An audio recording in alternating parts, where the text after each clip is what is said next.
নরম জায়গাটা আমাদের খুঁজে বের করতে এই যে এটা কিন্তু পানি চলে আসছে না, একটু শক্তি দিয়ে একটু ডাবাবো।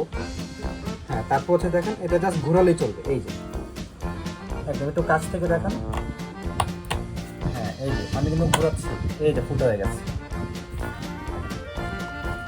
Just wow.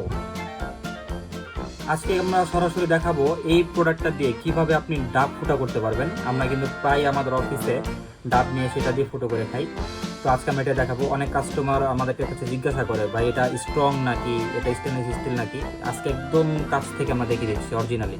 এটা কিন্তু খুবই স্ট্রং, এটা আপনার হচ্ছে ডাব ফুটা করার টুলস, খুবই স্ট্রং আর একদম স্টেনলেস স্টিল, কোনো জং ধরবে না, মরিচা পড়বে না, লাইফ টাইম গ্যারান্টি।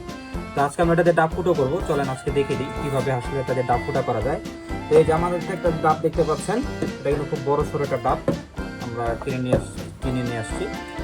তো এটা হচ্ছে প্রথমে আগে একটু টেস্ট করি, শক্ত আছে, এই জায়গাটা দিয়ে যাবে না, একটু নরম জায়গাটা আমাদের খুঁজে বের করতে। এই যে এটা কিন্তু পানি চলে আসছে না, একটু শক্তি দিয়ে একটু ডাবাবো। হ্যাঁ, তারপর হচ্ছে দেখেন এটা জাস্ট ঘোরালেই চলবে। এই যে একদম একটু কাছ থেকে দেখেন। হ্যাঁ, এই যে আমি কিন্তু ঘোরাচ্ছি, এই যে ফুটা হয়ে গেছে, জাস্ট ওয়াও। একদম খুবই চমৎকার করে ফুটা হয়ে গেল। এই যে অংশ ভেতরে হচ্ছে আপনার প্রচন্ড যে মাংস আছে দেখা যাচ্ছে। ঠিক আছে, এখন আমরা এই যে মগটার মধ্যে এটা ঢেলে দিই। শেষ। তো আশা করছি আপনাদের কাছে ভালো লেগেছে। এইভাবে আপনারা ডাব ফুটো করবেন এই মেশিন দিয়ে। ডাব ফুটো করার জন্য আর আমাদের যুদ্ধ করতে হবে না। এটাই হচ্ছে পারফেক্ট সমাধান। ধন্যবাদ সবাইকে।